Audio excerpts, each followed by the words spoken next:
Na segunda passada, a Ford surpreendeu todo mundo anunciando que deixará de produzir automóveis no Brasil, interrompendo uma história de mais de 100 anos no país. Políticos reclamaram e analistas tentaram justificar a decisão, mas a resposta é simples: o Brasil deixou de ser interessante para a Ford. Aliás, não só para ela, a manchete do Estadão desse domingo mostra que o Brasil perdeu 36.600 fábricas entre 2015 e 2020, o que dá uma média de 17 fábricas por dia. A forte desindustrialização, que recentemente também vitimou a produção nacional da Sony e de carros da Mercedes, é resultado de fatores como o infame custo Brasil, a falta de incentivo à inovação, o ambiente empresarial hostil, a baixa produtividade e o próprio mercado retraído. Além disso, o produto brasileiro ficou menos competitivo internacionalmente. A Ford, por sua vez, tem seus motivos particulares. Um deles é se concentrar em SUVs, veículos que oferecem uma melhor margem de lucro, mas infelizmente eles vendem proporcionalmente pouco no Brasil. Outra coisa é seu direcionamento para veículos elétricos, só que o Brasil ainda patina vergonhosamente nessa tecnologia, enquanto outros países já têm metas aprovadas para a eliminação de motores a combustão em veículos novos daqui a alguns anos. Por que o mercado de carros elétricos não acelera no Brasil? E vale a pena ter um carro elétrico aqui? Eu sou Paulo Silvestre, consultor de mídia, cultura e transformação digital, e essa é mais uma pílula de cultura digital para começarmos bem a semana, disponível em vídeo e em podcast. John Rockefeller, magnata americano da indústria petrolífera, dizia que o melhor negócio do mundo é uma empresa de petróleo bem administrada. O segundo melhor é uma empresa de petróleo mal administrada. Bom, um século depois, essa frase começa a deixar de ser verdade.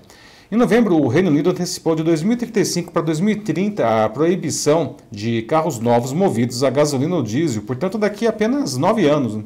2 meses antes, o estado americano da Califórnia já tinha publicado a mesma restrição, valendo a partir de 2035.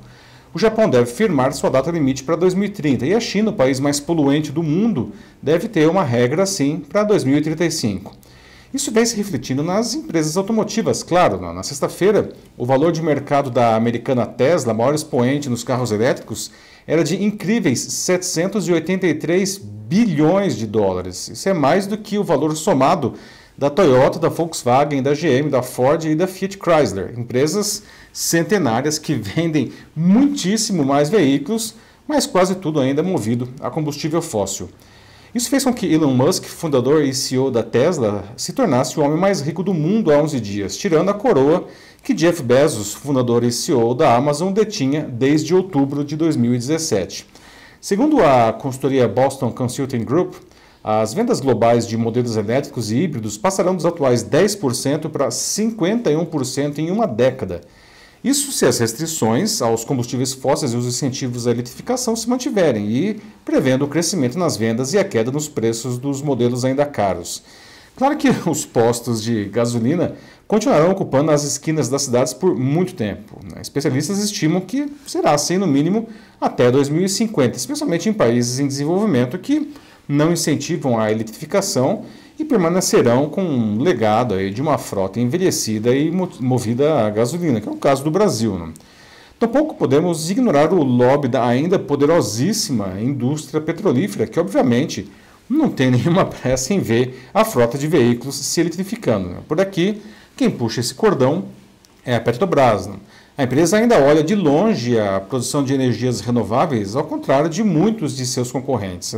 Ela tem seus motivos, como reservas gigantescas de petróleo e a tranquilidade de que os carros brasileiros continuarão queimando gasolina ainda por décadas.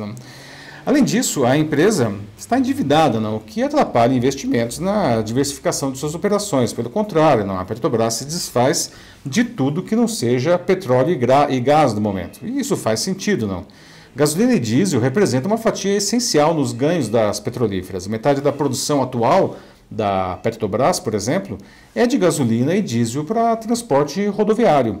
Outra coisa que ajuda a manter essa indústria é a melhora na eficiência dos carros atuais, com motores a combustão menores e mais econômicos, sem sacrificar a performance. E a indústria petrolífera, por sua vez, melhora a qualidade de seus combustíveis, tornando-os menos poluentes. Apesar de tudo isso, os carros elétricos vão conquistando aí seu espaço no Brasil bem lentamente, Temos que pensar também que as matrizes das montadoras aqui instaladas estão migrando para o carro elétrico lá fora, Como trabalham com modelos mundiais, fará cada vez menos sentido manter modelos e tecnologias defasadas que não combinem com as dos seus principais mercados. O brasileiro ele já tem à sua disposição modelos elétricos das montadoras Audi, BMW, BYD, Chery, Chevrolet, Jaque, Jaguar, Mercedes, Nissan, Porsche, Renault e Tesla.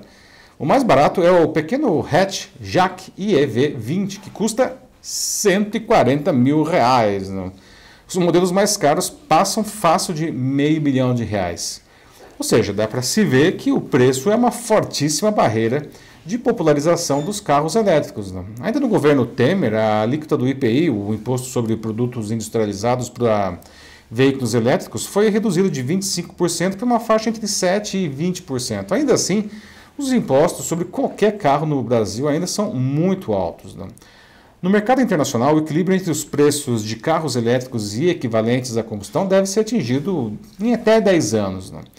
Incentivos para o comprador também seriam bem-vindos e justificados pelos ganhos ambientais dos veículos elétricos. Na China, quem compra um carro elétrico recebe um incentivo do governo que pode chegar a $10 mil para abater no valor do veículo. Um outro ponto que precisa ser melhorado é a ampliação dos pontos de carregamento rápido em locais públicos e prédios residenciais e comerciais. O carregamento dos carros em tomadas comuns é muito lento e caro, o que desestimula a aquisição de um carro elétrico. Um bom exemplo veio aqui mesmo da cidade de São Paulo, onde eu estou. Em março passado foi sancionada uma lei municipal que exige que os novos edifícios residenciais e comerciais prevejam soluções para recarga de veículos. Isso precisa se espalhar para todas as cidades, ou pelo menos para as grandes, e aos poucos incorporar também imóveis já existentes.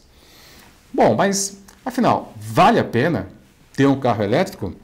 Se você tiver bala na agulha para fazer o investimento inicial, a resposta tende a ser positiva, mesmo aqui no Brasil, especialmente se você roda muito com o carro.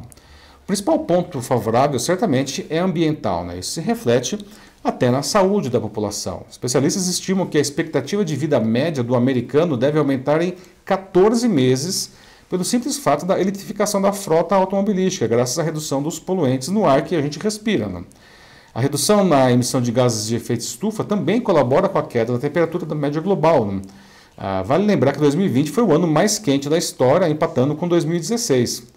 Outra vantagem é que, apesar de os carros serem mais caros que os equivalentes à combustão, há uma economia a médio prazo, e ela não acontece apenas por deixar de visitar os postos de gasolina. A manutenção dos carros elétricos tende a ser mais barata, porque os seus motores são mais simples e não têm componentes de alto desgaste dos motores a combustão.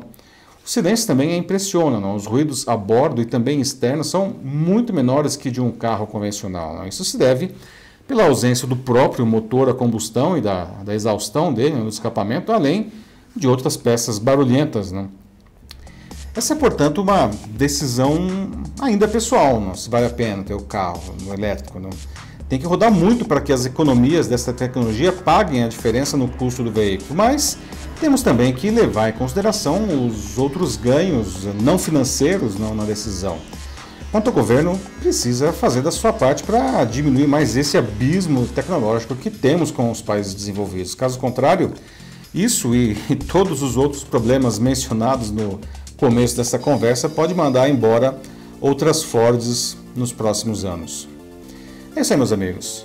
Bom, a gente sempre fala aqui de inovação tecnológica em nossas vidas, mas como anda a transformação digital na sua empresa e na sua carreira? Você acha que está tirando o máximo do que está disponível no mercado? Se precisar de ajuda na sua empresa ou na sua carreira, é só mandar uma mensagem para mim, vai ser um prazer caminhar com você nisso. Eu sou Paulo Silvestre, consultor de mídia, cultura e transformação digital. Um fraternal abraço. Tchau.